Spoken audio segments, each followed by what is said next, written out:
on l'a vécu en direct, Google qui dépasse les 4000 milliards de dollars de capitalisation boursière. Alors voilà, au-dessus, il y a Nvidia C'est à le barreau de 4500.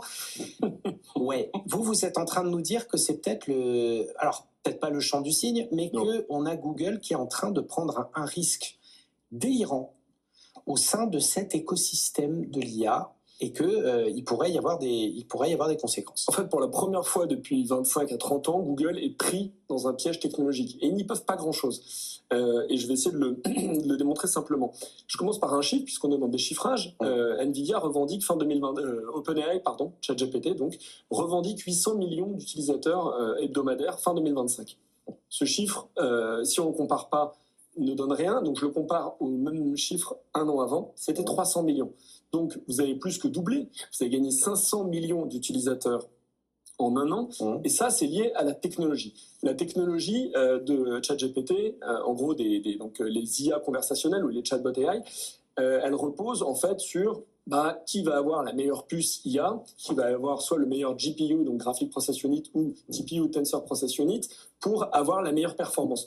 Je vous passe les détails, mais aujourd'hui, c'est Nvidia, avec les GB200, qui ont les meilleures puces.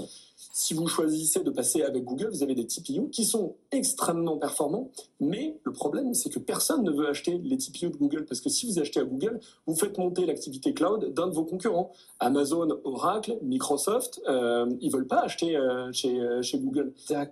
Donc, ils veulent pas pousser le cloud de Google, donc Google a une très bonne techno, mais dont seul Google veut. Donc ça, c'est le premier problème. Le deuxième problème, c'est que comme ChatGPT, technologiquement, devient toujours plus performant, parce que OpenAI est le premier servi par Nvidia. Nvidia est le premier servi par TSMC pour fabriquer les puces. Tout à fait. Technologiquement, ChatGPT va devenir toujours plus performant dans ce qu'il est aujourd'hui, c'est-à-dire un système de requête pour avoir une réponse. Aujourd'hui, tout le monde se sert de ChatGPT. C'est très simple. Vous posez une question, vous avez la meilleure réponse possible. Avec Google, vous posez une question, vous avez 4 liens, 3 pubs, etc. Très simple, vous demandez à ChatGPT quelle est la meilleure émission d'investissement, il va vous dire tout pour investir. Vous demandez à Google, évidemment, il va vous en citer 3, probablement tout pour investir en premier, mais la réponse ne sera pas aussi claire. Puis il va y avoir de la pub sur « Vous voulez investir Allez sur tel site ». Exactement, et c'est très important cette augmentation du nombre d'utilisateurs, parce que ça définit un enjeu stratégique, c'est la prochaine porte d'entrée d'Internet. La publicité en digital suit toujours la porte d'entrée.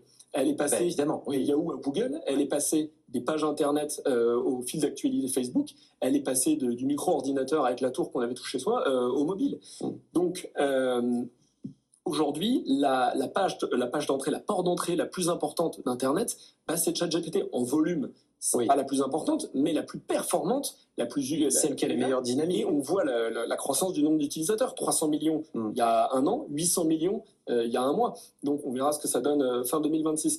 Donc globalement, vous allez avoir un ChatGPT toujours plus performant et OpenAI, la maison mère, qui crame 650 millions de dollars par mois, ça c'était en 2025, va bien devoir à un moment rentabiliser son système. Donc on va voir de la pub arriver sur ChatGPT et sur d'autres chatbots. La première version sera probablement pas terrible, on va pas être content, on avait une très belle page, soit blanche, soit noire, mais la deuxième version sera un peu mieux, et à la troisième version on trouvera ça tous formidable, puisque vous aurez une question, une réponse, une pub ciblée. Et ça sera forcément mieux Google. Donc Google est prise à un double piège technologique.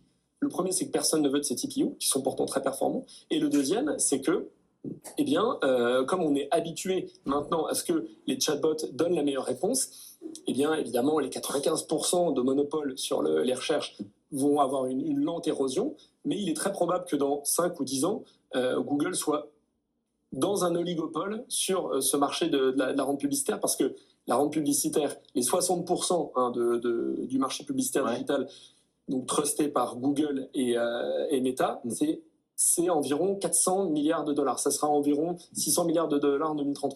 Donc si OpenAI en prend ne serait-ce que 5 à 10%, c'est quelque chose entre 50 et 100 milliards de dollars. C'est ça. Donc il faut bien se rendre compte que ça va arriver en termes de nombre d'utilisateurs. Si on veut jouer cette augmentation des revenus publicitaires chez OpenAI, c'est d'un côté, mais ça appartient à qui à 49%? À Microsoft. Donc, la tech, depuis 25 ans, j'en parlais avec Christian en coulisses, le grand gagnant quand même, c'est Microsoft. Top 10 des entreprises en 2000, top 10 des entreprises en 2026. Non, ça finira pas. Et puis, de toute manière, OpenAI crame tellement de trésorerie qu'ils vont être obligés de rentabiliser de toutes les manières possibles. On va leur demander des comptes. Ça va rentrer dans l'équation, c'est évident. Et on me dit dans l'oreillette, Colin, notre réalisateur, qui me dit qu'il a essayé ChatGPT pour savoir quelle était la meilleure émission d'investissement. C'est nous, TPI, tout pour investir. Particulièrement vers 11h15 le mardi matin. Voilà, oui, non, parce qu'il y a des choses à dire. Il ne fallait même pas essayer ChatGPT, tout le monde connaissait la réponse. Et voilà, mais on a confirmation.